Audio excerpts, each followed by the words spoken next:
Moi, un lieu, c'est à chaque fois une rencontre insolite avec un animal. Et là, l'autre matin, quand je suis arrivé à Nouméa, c'est pareil.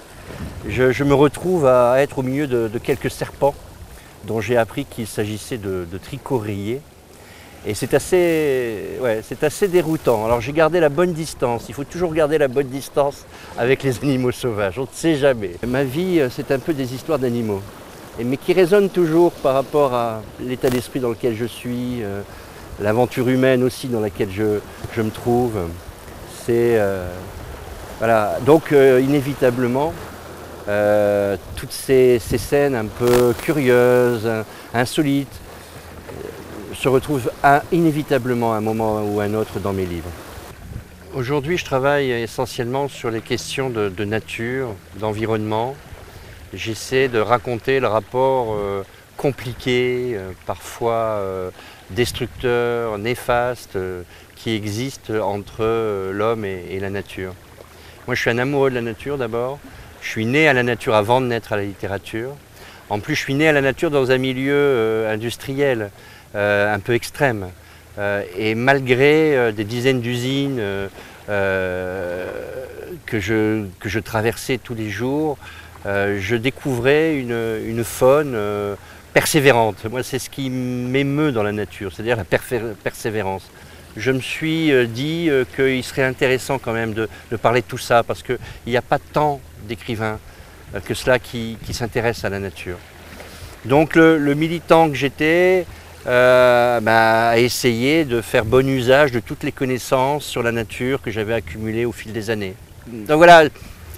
J'ai pris conscience en fait à un moment donné que c'était un matériau formidable.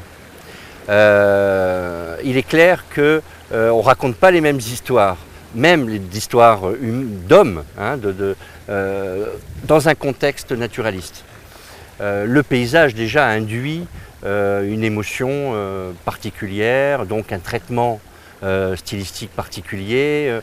Quand on parle des papillons, il y a tout un vocable, il y a toute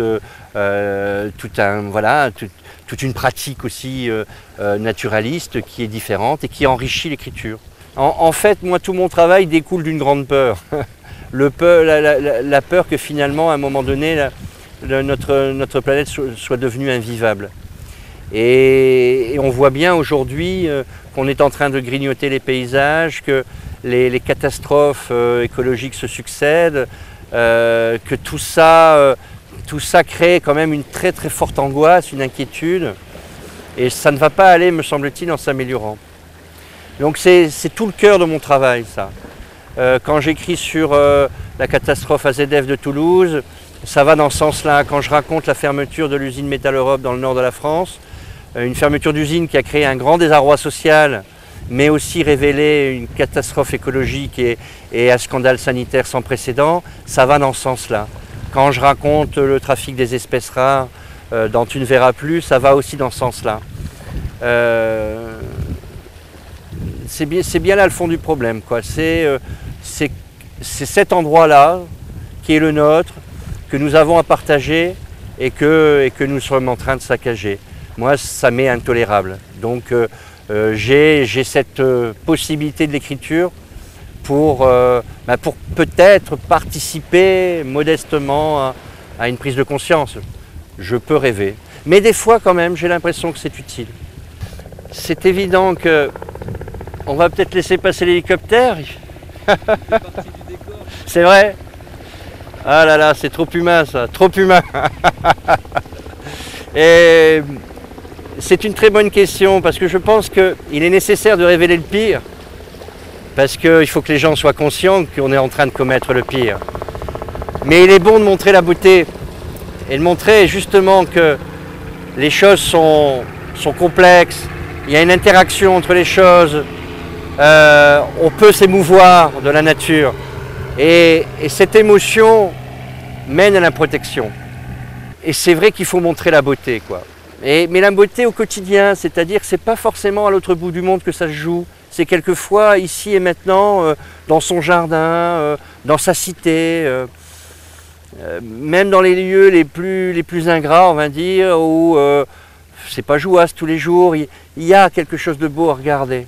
Le problème, c'est que dans notre évolution intellectuelle, on s'est vraiment très éloigné de la nature. Et l'humain s'est considéré en dehors de la nature. Donc tout est permis. Tout est permis quand on a cette espèce de condescendance. Évidemment, on n'a aucun respect pour les choses. Et il serait bon de revenir à l'idée que l'homme fait partie intégrante de la nature. Et moi, c'est une question que je me pose, et c'est quelque chose que j'essaie de montrer dans mes bouquins, c'est que d'abord, l'humain est une espèce animale, c'est un primate, parmi les primates, et qu'il est dans la nature et en interaction avec elle. Et que donc sa survie dépend beaucoup du soin qu'il apportera à la protéger. Tiens, je vois un chevalier qui vient d'arriver sur le rocher là-bas, un chevalier que je ne connais pas.